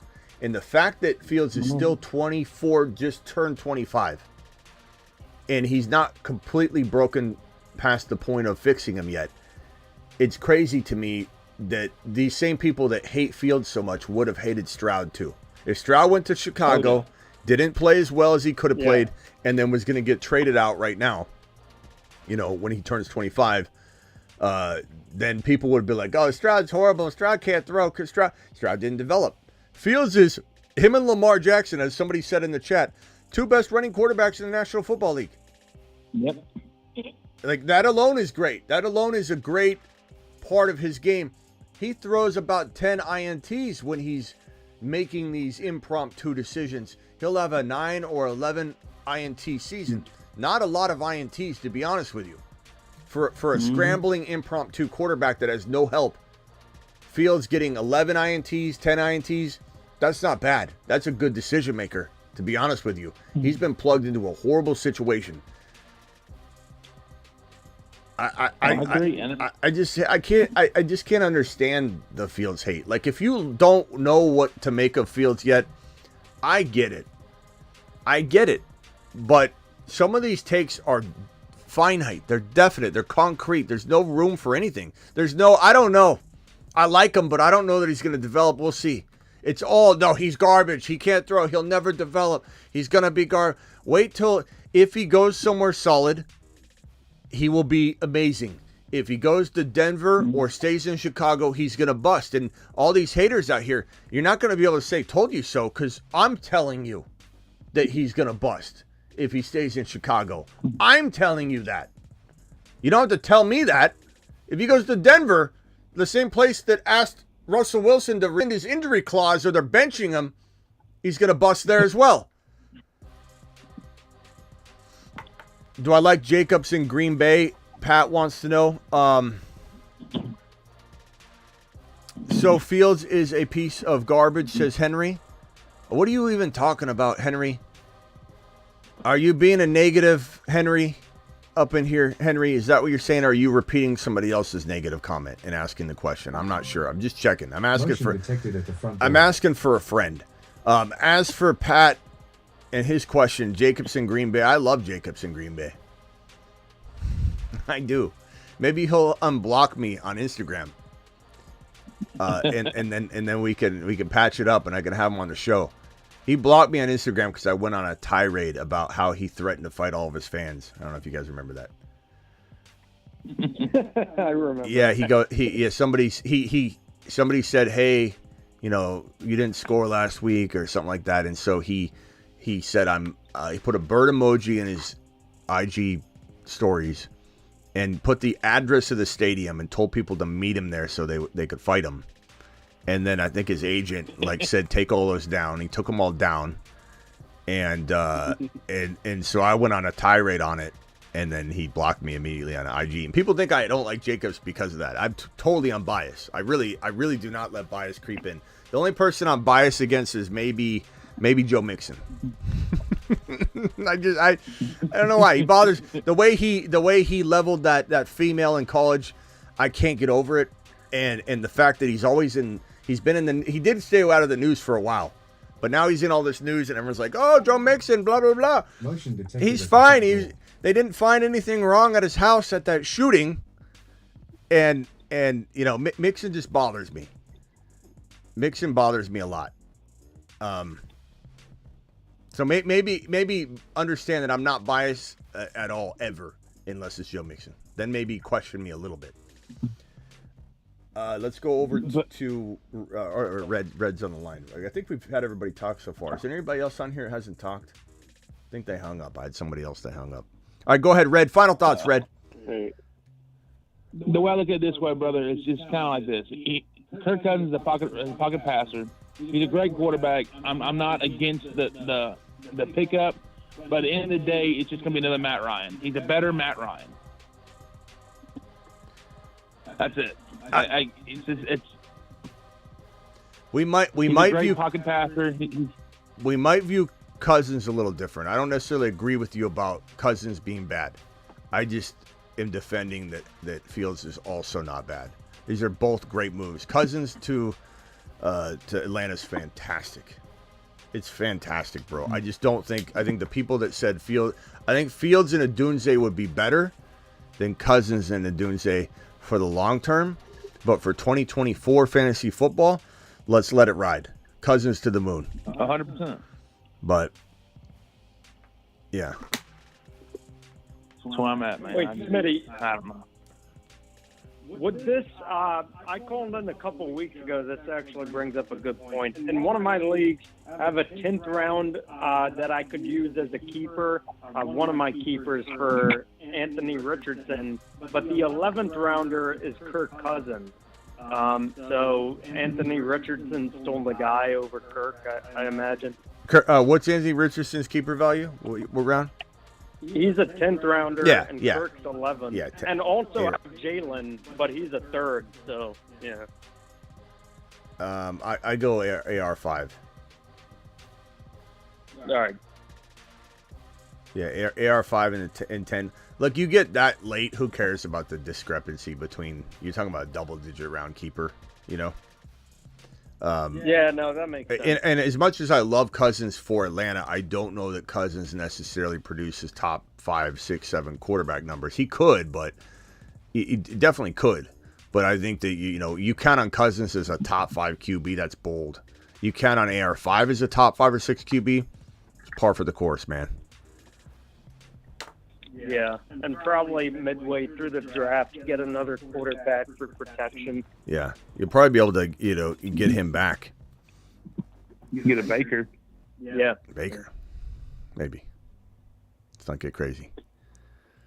All right. Let's. All right. Thank you. Who is that asked me that question? Aurora. Okay, Aurora. Any final thoughts? No, good shows today, Smitty. I actually tuned in for all of them. Thanks, Cal. So it's good job by you. And, obviously now we have some exciting things to talk about heading to the draft. So looking forward to the other shows. Yeah, and I have a feeling I'll be back tonight on a piece of breaking news. Just to let you know. I think we'll have four live streams tonight. I have a feeling it'll be Derrick Henry. So appreciate you, Aurora. We'll see you tomorrow or tonight. Tonight. We'll be live tonight no matter what. Dynasty channel or the main channel. I don't know. All right, later, bro. Red, any final thoughts, Red? Just appreciate you, brother, and we'll see what happens. All right, calling tonight. Later. We'll see, brother. George from the Bay, final thoughts. Yeah, the Cousins landing spot in Atlanta is best thing for him. I mean, with that system that Zach Robinson's going to bring in, he's going to put up Stafford numbers. Probably not top 5 like you're saying, but definitely pretty good value. I mean, look at what he was on pace to do last year. He was on pace for 4,600 yards, 36 touchdowns, and he's averaged 4,000 yards and 30 touchdowns the last 4 seasons. So yeah, I mean, this is just going to elevate London stock, Pitt stock, Bijan to the moon. I mean, I'm excited because last year, like you were saying, I had 88% in all my fantasy drafts of Bijan, you know what I mean? So yeah, I'm looking forward to this. This is probably the best case scenario for all the Bijan shares I have. And London to the moon. And I hopefully they do get a Dunze. I mean, dude, that offense is gonna be so sick. Yeah, dude. If they get a Dunze, I like Dunze more than London in a year from now. Yeah, and that's hard for me to say because I have London going to the moon. Yeah, but I think basically London wouldn't necessarily take a huge hit, but he'd be Addison. And I think a Dunze, maybe not year 1, but a Dunze eventually becomes an absolute monster. I mean, London has that JJ capability, though. I mean, he put up 150 yards multiple times last year. I mean, he can get you a 30, 40-point game easily. Yeah. Yeah. Henry, Right, calm down in the chat, Henry. Relax. Okay, we'll see you later, George. Travis, final thoughts. And then I'm going to do a speed round, I think. Yeah, just it's kind of funny with I think the Cousins move is awesome for the Falcons, but just what we've been talking about now in hindsight, they could have had Lamar Jackson for the close to the amount of money they're going to be giving Cousins as is, and 2 first-round picks. It's like, which would you rather have? Especially going forward. Kind of ridiculous when you think about it, bro. It's ridiculous. You know, I'm not saying Cousins isn't good. It's just, no, yeah. You know, hindsight's 20/20, all that crap, but it's just kind of crazy to think about. Like, and teams won't learn either. They'll just keep doing the same thing. So. Yep.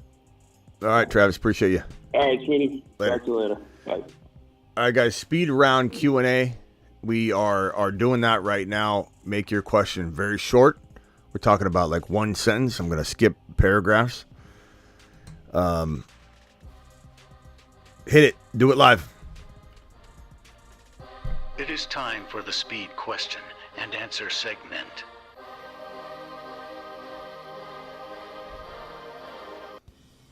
Quick speed round. Do it live. Short questions only. I'm not reading paragraphs. If your question has even more than 2 lines, you're getting skipped. Remember when Daniel Jones outplayed Fields, says Henry. Hey, Henry, remember when I said calm down in the chat and stop trying to rile people up? That's me telling you, okay?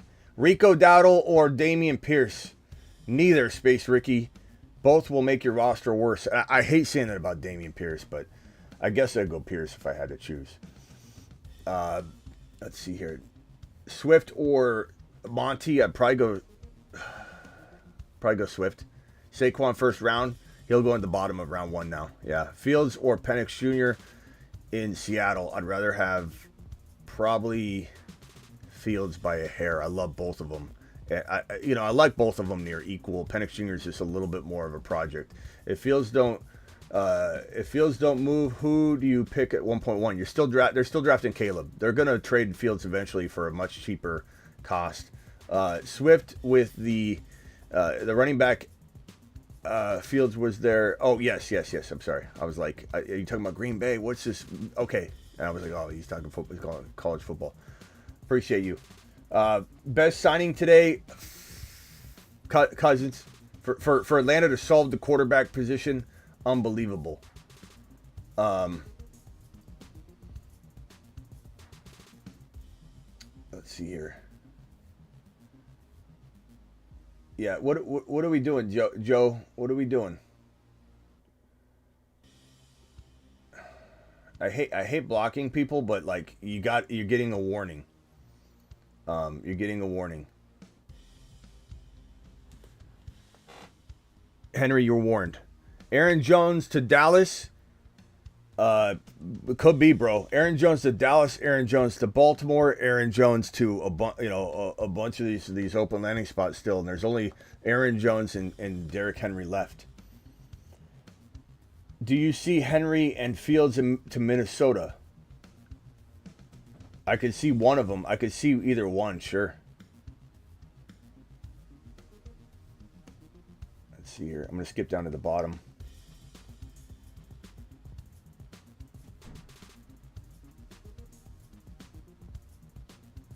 Okay, guys, I'm going to tell you one more time. Mods, put everybody in timeout that's acting the way they're acting, and then let me know if I need to take further action. You guys are going to shape up in the chat. Rodgers over Fields, I'd say for this year, yeah. Long term, obviously not. But if Fields is your dynasty QB, who are your targets first round rookie draft?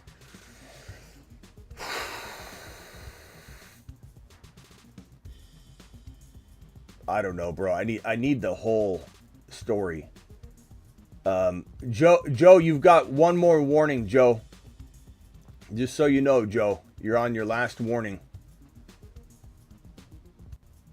Josh Jacobs first round. I think he's second round. This dead zone of RB is now turning into a nice little RB landing spot, for territory for RBs. You have Achane in round 2. You got Barkley at the top of round 2. Maybe he crawls into 1. You got Jacobs now in round 2. You got a lot of running backs that climbed right up in there.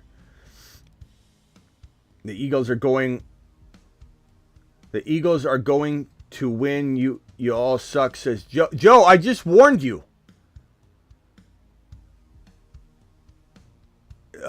Travis, put Joe in timeout. Joe, you have one more warning because I don't know if you heard me because you got You got booted out, I think, but you have one more warning, Joe. One more warning, Joe, and you're gone. Let's see if Joe listens. Let's see if Joe wants to be here. Same thing with you, Henry. You're warned. Stop it. Stop antagonizing the chat and making it a negative space, bro. That's it. Your final warning. Sick Nasty, appreciate you. Travis, appreciate you. Put those guys in timeout. Give them one more shot. And we'll see what Joe does. If Joe comes back and says anything, let me know. Saquon over Gibbs? No. Gibbs over Saquon. No way, bro. Not even close. We're talking about like a 10 pick difference for me. Who do you keep, Gibbs or Achane? Gibbs, because you can draft Achane back. What do I think of Madison? Who's that? I already forgot who he is at this point, my guy. He's gone. 49ers fantasy value going forward. I think they've still got a nice window of opportunity.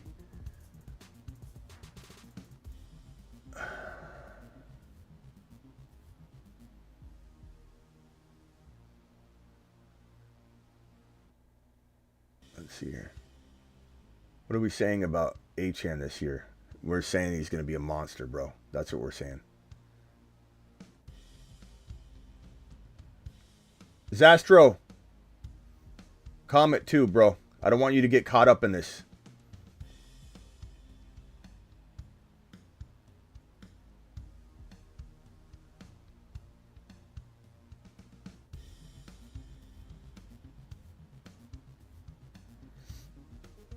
Vikings QB prediction in 2024. Hopefully it's Fields, man.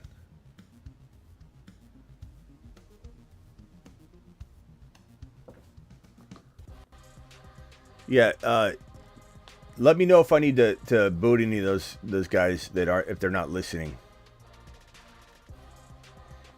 You're the GM. You keep Fields or draft Caleb. If it's me, I fire Shane Waldron immediately, and then I keep Fields. But you have to have the right OC. You have to have the right OC. Aaron Jones talking to Minnesota. It's possible Aaron Jones could be in Minnesota. I could see that, but I don't know, man. You think you want to go somewhere where there's a quarterback. Devon Achane or Justin Fields for the same round keeper value. Achane by a mile. He's a second rounder. Ayuk gets traded in Superflex, goes 9 and 8. Ayuk gets traded in San Francisco. I'm in fantasy mode. I see SF and that's Superflex to me. Gabe Davis to the Jaguars. Yes, sir. That's old news. Appreciate you, though.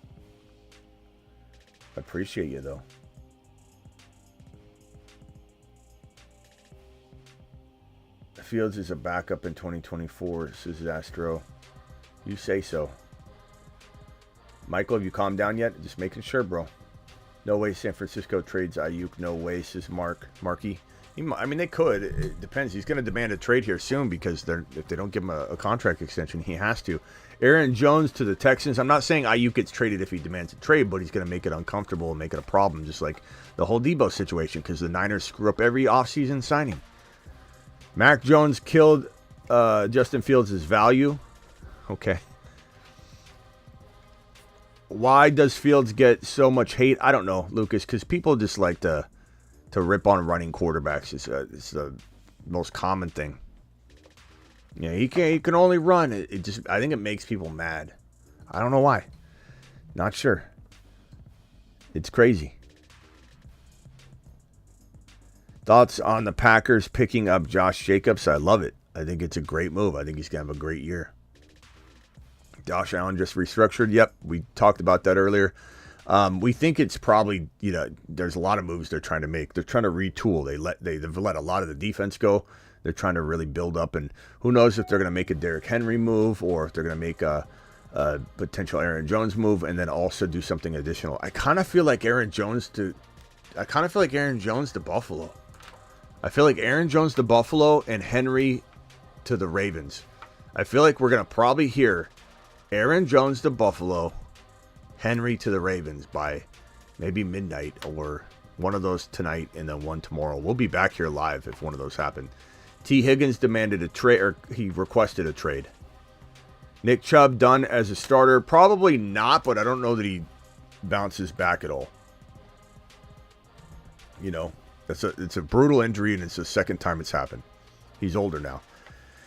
Higgins to the Chiefs. I don't know. I've heard a lot of people say, what about swapping Ayuk and Higgins? And it's like, why? Why would you do that?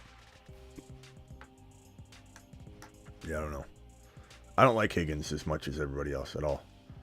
He's going to demand top 5 wide receiver money. The thing that's going to make Higgins hard to trade is the team that receives him has got to give him an extension. Otherwise, why would they trade for him? You know what I mean? You don't give up major draft capital for a franchise tag. What you do is you do a franchise tag and trade. So it's a sign and trade. Immediately at the same time as the trade gets announced, the new deal gets announced in unison. So anybody willing to trade for T. Higgins has to have a long-term 3 or 4 year deal in place. And they get announced almost side by side. Hopefully Derrick Henry comes to the Jaguars. What are you talking about, big man? You've said like 5 things in a row. I do not know where you're coming from. Are you just trying to troll? Derrick Henry to the Jaguars? You got ETN. That'd be hilarious if it happened. Then I'll apologize to you. Where's Derrick Henry going? I think tonight he's getting announced to go to the Ravens or the Cowboys. I'm hearing the Ravens from pretty decent source. Aaron Jones to Cincy, could be Cincy or Buffalo. Makes a lot of sense for Aaron Jones. Top 3 running backs next year: Bijan, Christian McCaffrey if he stays healthy, and Breece Hall. And Kyren and Gibbs are right there. You know what? I'm going Kyren.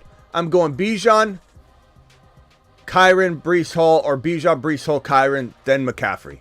I think McCaffrey's still top of his game for as many games as he plays, but I think he misses some time. So it's not that he doesn't per game rank in the top 3 or 1. It's that he misses some time. I think McCaffrey misses time. He's 28 years old. The workload's crazy. The abuse is real. Shanahan breaks his players. It happens all the time. I know McCaffrey's different. That's why he's lasted longer. But he's 28 years old. 28 years old is the concerned season. I'm not saying he's not elite per start. I still draft him. I still draft him in the top 4. But I do believe at the end of the day, Bijan, Kyren, Breece Hall are the top 3 running backs end of year. Gibbs is right there, neck and neck with the 3rd spot. Neck and neck. Maybe they all four tie. Bijan, Breece Hall, Gibbs, Kyren. All of them tie. Do it live. All right. Appreciate you all.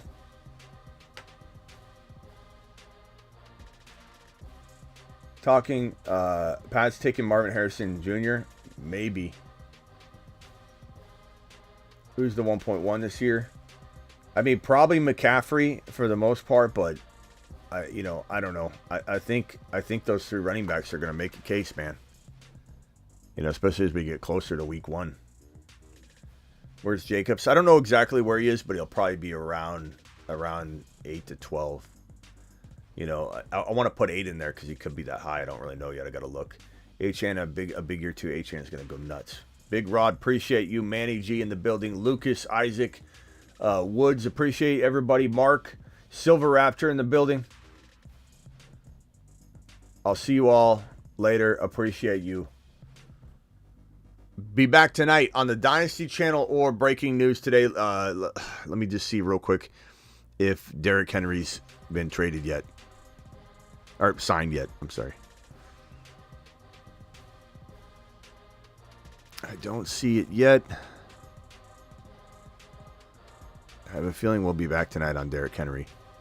I just really do. Vikings have interest in Aaron Jones.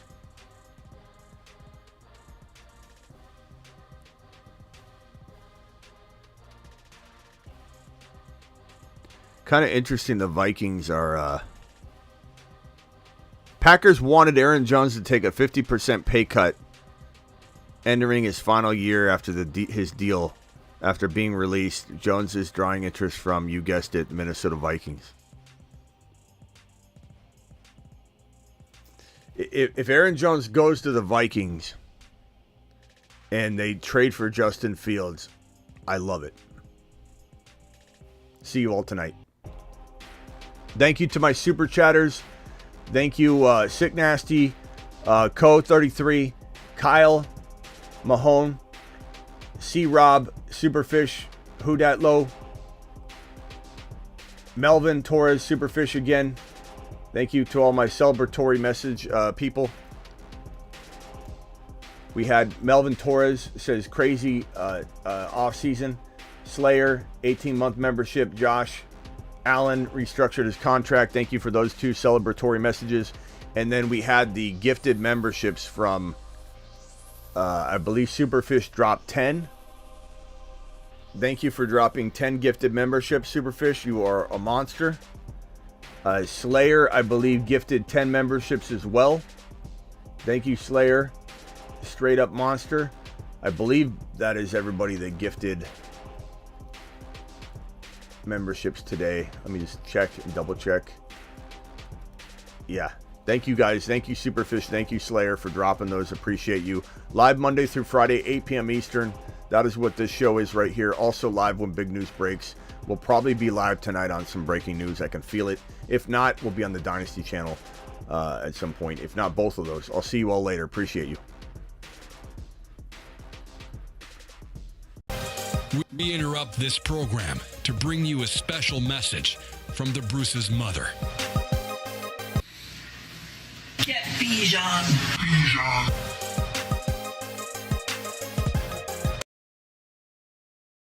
Hi, my name is Bijan Robinson.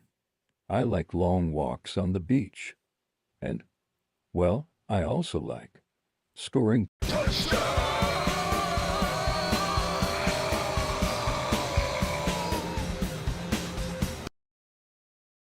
He's Kyron, he's 7 feet tall, and he knows how to handle a ball. He's Kyron, he can take frowns and turn them upside down with his touchdowns.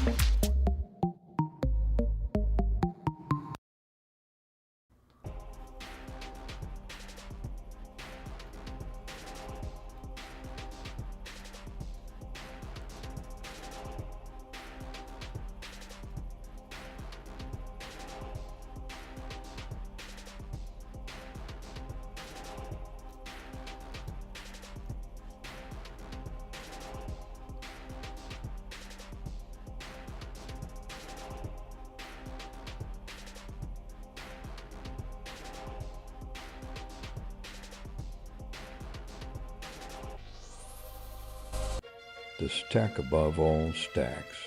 It's time to drop the pancake emojis in the live chat.